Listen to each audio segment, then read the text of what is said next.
திருத்தொண்டர் புராணம் என்னும் பெரிய புராணத்திலே சுந்தரரின் வரலாறு. சுந்தரர் திருவாரூர் கோவில் வாசலில் பறவை நாச்சியாரை சந்திக்கிறார். பறவை நாச்சியார் இறைவனை வழிபட்டு வேறொரு வாயில் வழியாக வெளியேறி விடுகிறார்.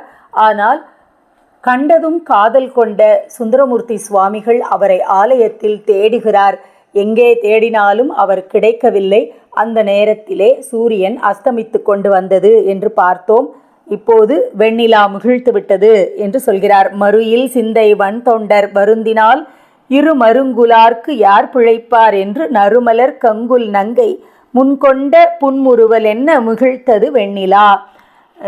எப்படி பறவை நாச்சியாரின் புன்னகை ஒரு சின்ன முறுவல் இருந்ததோ அதுபோல அவ்வளவு மென்மையான அவ்வளவு குளுமையான அந்த கிரணங்களோடு வெண்ணிலாவும் உதயமாகிவிட்டது. அரந்தை செய்வார்க்கு அழுங்கி தம் ஆருயிர் வரன்கை தீண்ட மலர்குல மாதர் போல் பரந்த வெம்பகற்கு ஒல்கி பனிமதி கரங்கள் தீண்ட அலர்ந்த கைரவம். அதாவது இரவு வந்துவிட்டது. நிலா மேலே எழும்பிக் கொண்டு வருகிறது. என்ன செய்கிறதுன்னு இவருக்கு தெரியல. பறவையை தேடிக்கொண்டிருக்கிறார். பறவையின் நினைவாகவே இருக்கிறார். வாவி புள்ளொலி மாறிய மாலையில் நாவலூரரும் நங்கை பறவையாம் பாவை தந்த படற்பெரும் காதலும் ஆவி சூழ்ந்த தனிமையும் ஆயினார். இப்போது அவருக்கு ஒரு தனிமையை உணர்கிறார். என்னன்னா பறவையின் நினைவாகவே இருக்கிறது. பறவையை பார்க்க முடியவில்லை. எங்கே இருக்கிறாளோ தெரியவில்லை. அவருக்கு காதலோ பெருக்கெடுத்து கொண்டு வருகிறது. அந்த நேரத்திலே தான் தனியாய் இருப்பதாக உணர்கிறார். தம் திருக்கண் எரிதழலில் பட்டு வெந்த காமன் வெளியே உருச்செய்து வந்து என் முன் நின்று வாளி தொடுப்பதே எந்தையார் அருள் இவ்வண்ணமோ என்பார். இப்போது மன்மதன் கணை தொடுக்கிறானாம் இவர் மேல. இதுதான் உன்னுடைய என் தந்தையான ஈசனின் அருளா, இதுதான் இப்படித்தான் அமைகிறதா அப்படின்னு புலம்புகிறார். வேற என்னதான் செய்யறது அப்படின்னு அவருக்கு தெரியல. ஆர்த்தி கண்டும் என் மேல் நின்று அழற் கதிர் தூர்ப்பதே என்னை தொண்டு கொண்டு ஆண்டவர் நீர்த்தரங்க நெடுங்கங்கை நீள்முடி சாத்தும் வெண்மதி போன்று இலை தன்மதி. என்னுடைய ஈசன் தலையில் இருக்கே அந்த மாதிரி இல்லையே இந்த நிலா அப்படிங்கிறாரு.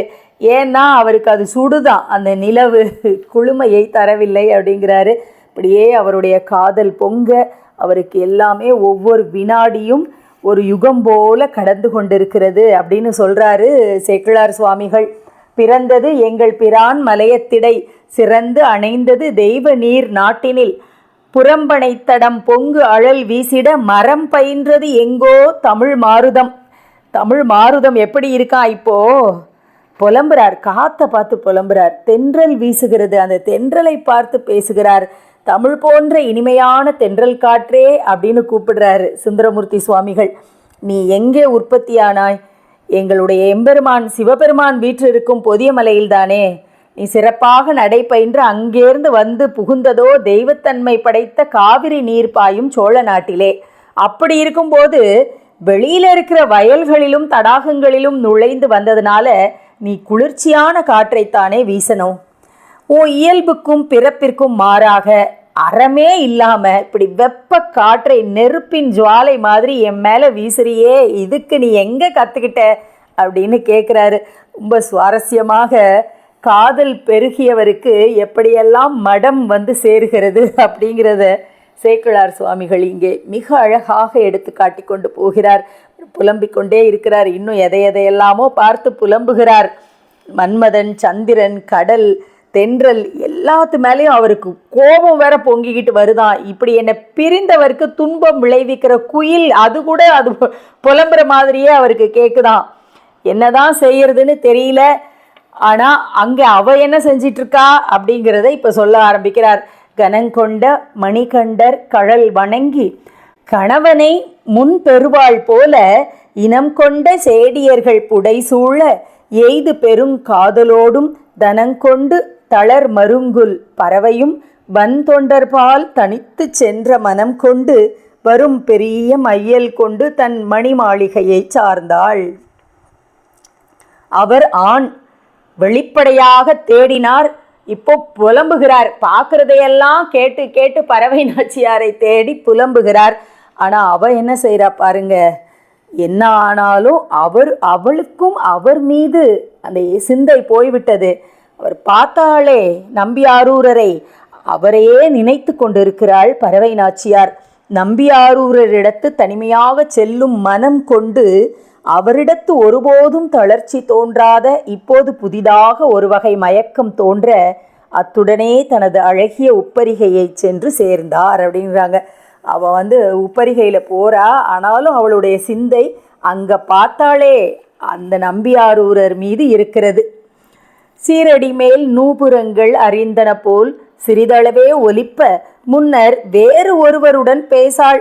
மெல்ல அடி ஒதுங்கி மாளிகையின் மேலால் ஏறி மரகத தூணத்து இலங்கு மணி வேதிகையில் நலம்கொள் பொன்கால் மாறில் மலர் சேக்கை மிசை மணிநிலா முன்றில் மருங்கு இருந்தாள் வந்து.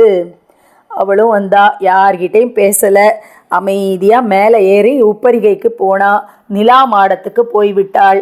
அங்கே யாரும் இல்லாத போது ஒப்பற்ற மலர்களால் அடுக்கப்பெற்றதான படுக்கையின் மீது நிலா தன்னுடைய ஒளிக்கிரணங்களை பரப்பி கொண்டிருக்கின்ற முற்றத்திலே அமர்ந்து கொண்டிருக்கிறாள் அப்படிங்கிறாரு. இதுவும் காதல் வயப்பட்ட பெண்ணின் ஒரு உணர்வாகத்தான் வெளிப்படுகிறது இல்லையா? 2 பேருக்குமே காதல் வந்திருக்கிறது. 2 பேரும் ஒருவரை ஒருவர் தெரிந்து கொள்ளவில்லை.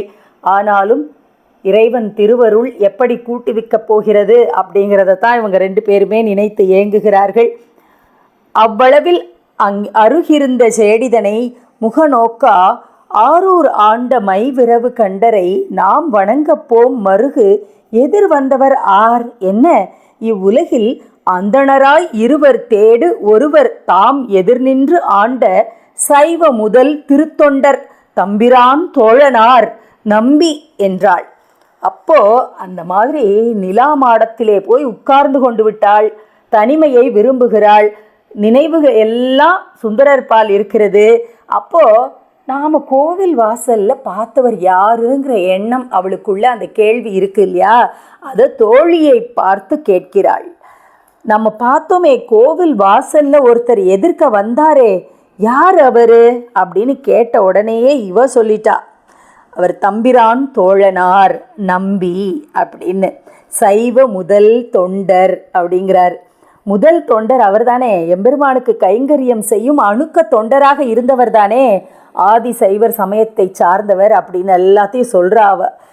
என்ற உரை கேட்டலுமே எம்பிரான் தமரேயோ என்னா முன்னம் வன்தொண்டர் பால் வைத்த மனக்காதல் அளவின்றி வளர்ந்து பொங்க நின்ற நிறை நான் முதலாம் குணங்கள் உடன் நீங்க உயிர் ஒன்றும் தாங்கி மின் தயங்கு நுண் இடையாள் வெவ்வுயிர்த்து மெல்லணை மேல் விழுந்த போது பாடல் தொடர்கிறது. இப்போ என்ன சொல்கிறாங்க, எம்பிரானுக்கே அவர் தோழரா அப்படின்னு உடனே அவளுக்கு மனசுக்குள்ளே இன்னும் அளவில்லாமல் காதல் பொங்குகிறது. ஏன்னா யாருன்னே தெரியாத ஒருத்தர் மேலே நமக்கு காதல் வந்துடக்கூடாதே. இவளோ சிவபக்தையாக இருக்கிறாள், அவரோ சிவன் அடியார். அதுவும் சிவன் அடியார் மட்டும் இல்லை, எம்பிரானுக்கே அணுக்க தொண்டராக இருந்தவர்.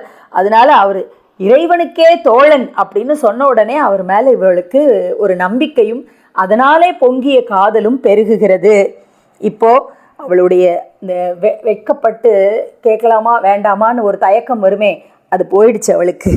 அதைத்தான் சொல்கிறாரு. நம்பி ஆரூரரிடம் அந்த வேட்கை பொங்கியதாலே இந்த பெண்ணுக்குரிய இயல்புகளை எல்லாம் அவள் மெதுவாக அப்படி ஓரங்கட்டிட்டு உயிரை விட்டு, அதாவது உயிர் மட்டும்தான் அவகிட்ட இருக்கான், மற்றதெல்லாம் பறவையாருக்கும் அவரை நினச்சி தான் இருக்கான். வெப்ப பெருமூச்சு விட்டு கொண்டு இருக்கிறாளாம். மென்மையான மலர்களால் ஆன படுக்கையில் சாய்ந்து கொண்டு விட்டாள். அப்படியே படுத்துட்டா. எப்படி? அவரையே நினைத்து கொண்டு. அவர் அங்கே என்ன செய்து கொண்டிருக்கிறார்? இவளையே நினைத்து தென்றலையும் நிலாவையும் ஒவ்வொன்றுத்தையும் பார்த்து புலம்பிக் கொண்டிருக்கிறார். இவள் வேதனையில் தவித்து கொண்டிருக்கிறாள். அவரது புலம்பலையும் இவளது தவிப்பையும் இறைவன் எப்படி தீர்த்து வைக்கப் போகிறார்? இருவரும் எப்படி இணையப் போகிறார்கள்? அதனால் தமிழகம் எப்படி பயன்பெறப் போகிறது? நாளை பார்ப்போம்.